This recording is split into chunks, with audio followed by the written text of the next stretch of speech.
Hello, tasty to everybody. Yesterday I spoke at the University of Colorado on this issue, but then the audio was not clear, so many people requested that I make a statement on this, especially on the issue of His Holiness Dalai Lama, playfully kissing a boy and saying something politically incorrect. Those who know His Holiness the Dalai Lama, like Tibetans and Buddhists and people who have visited him and met him, will not see any story whatsoever in the story which is being shared and reported by major news media around the world. Number one, the incident happened in February 28. Why the news is going viral now after 5 weeks, that itself is a question. Number two, if you have met His Holiness Dalai Lama, having worked with him for 10 years, I've been with him in many public events. He is one playful person. For example, if there is an Indian security person with a beard, he will pull his beard. If you have a mustache, he will play with your mustache. Sometimes, he will pull his mustache down, I'm sure that person has spent many minutes, keeping it up. He pulls it down. And if you have a big head, he'll point your head and say, big head, So if you have a big nose, he will say, big nose, and he goes close and gives the New Zealand Maori greeting, of touching each other's nose.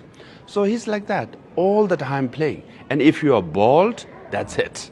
He'll rub your head and give you one spank. Sometimes quite hard. My security Kalayan used to get quite a few spank on his head because he was bald. Now, imagine His Holiness Dalai Lama going to the White House, meeting the President of America. This can't be, as serious and formal meeting as possible. He meets President Barack Obama. What does he do? His Holiness says to Obama, oh, you have big ear. And he starts playing with his ear. And what does Obama say? Oh, you notice, So in that very serious, highest level of meeting, His Holiness plays with people. Another story. His Holiness was giving a lecture at Harvard University Sanders Theater, and he had to go through this basement tunnel, and where there was also an office. So we had cleared the tunnel. So as His Holiness was coming out, one lady from the office came out with the files, and she was busy moving forward. His Holiness ran and gave one slap, from the back to the lady. She turned around and looking, thinking, who the hell hit me, And His Holiness looked at her, smiled, and she also smiled. They both laughed and they hugged. They started walking. What did His Holiness tell this lady? He said, fat. Because this lady was, on, heavier side. She laughed, he laughed, they hugged, they walked towards the stairs, and he said goodbye to her, and she said goodbye to him. And she shared the story that His Holiness hit her, and he called her fat. Why the lady was not offended? Because His Holiness is sincere. He has no ill intention. He was very pure in his motivation. For example, myself, I got elected in 2011. In front of thousands of people, I think 50,000 people, His Holiness was giving a speech. At the end, he introduced me. He said, oh, now we have a new leader.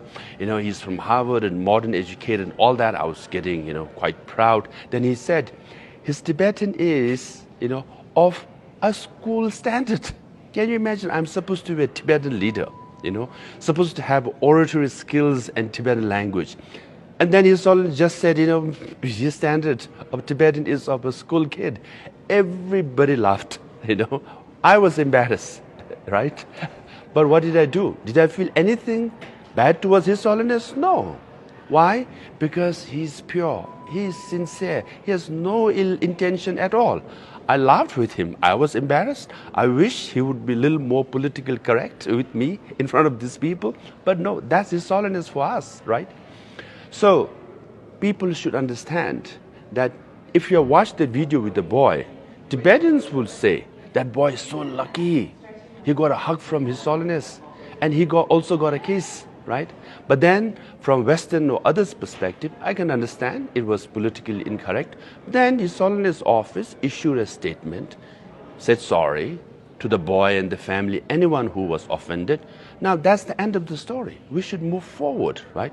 But then, this rapper, musician, what Cardi B, and saying, oh, the people in power abuse their power. We should protect our children. And she shares the story about His Holiness and the boy. I mean, come on, give a break. Let me share with you a story that no one knows this. Maybe barely 10 people know about this. During COVID, right? America was number 1 in infection and death. India was number 2. That's where His Holiness Dalai Lama lived, right? So I was going to Washington, D.C., and his personal physician, Dr. Siddhartha, called me and said, hey, when you go to D.C., America is about to launch, Pfizer vaccine.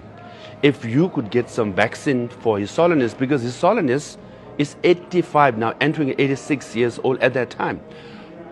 All the people who died, majority of them were elders. And His Holiness Dalai Lama was vulnerable, given his age, right? So I came to Washington, D.C. This is in November of 2020, right?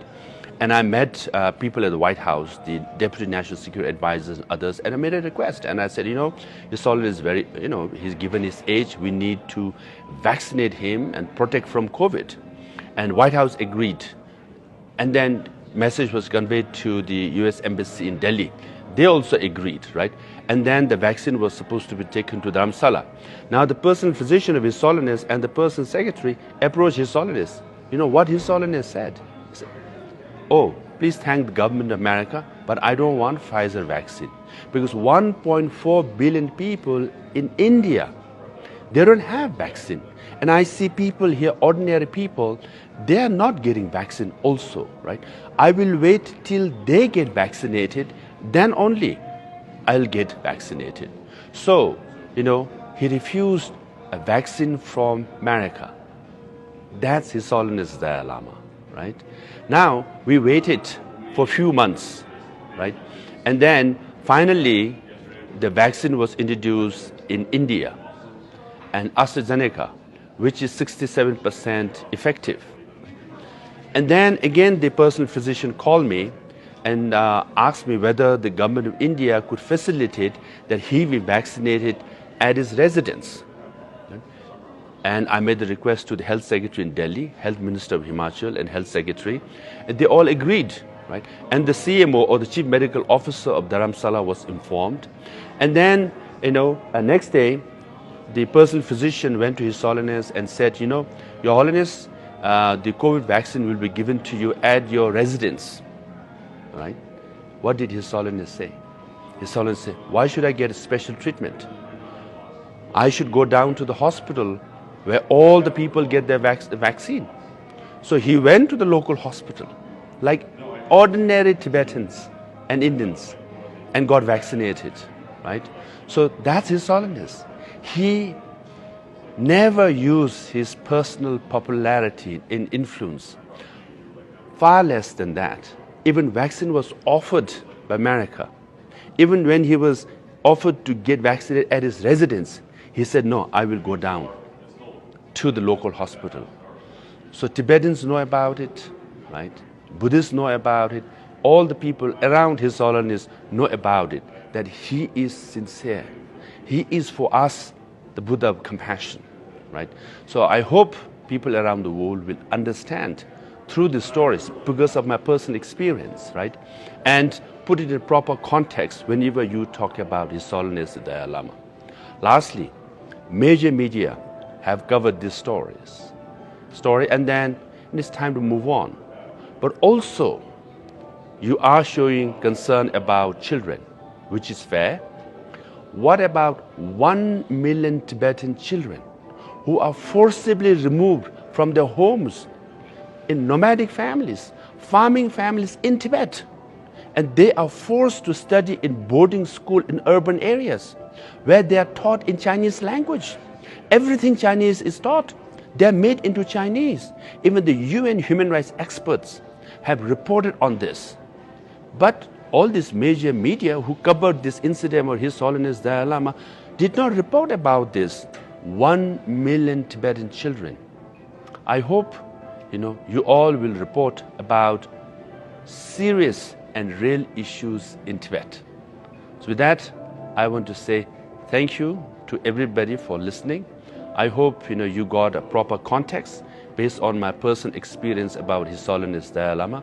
We love him. We are devoted to him because he is a great leader. He is the great 14th Dalai Lama of Tibet. Thank you.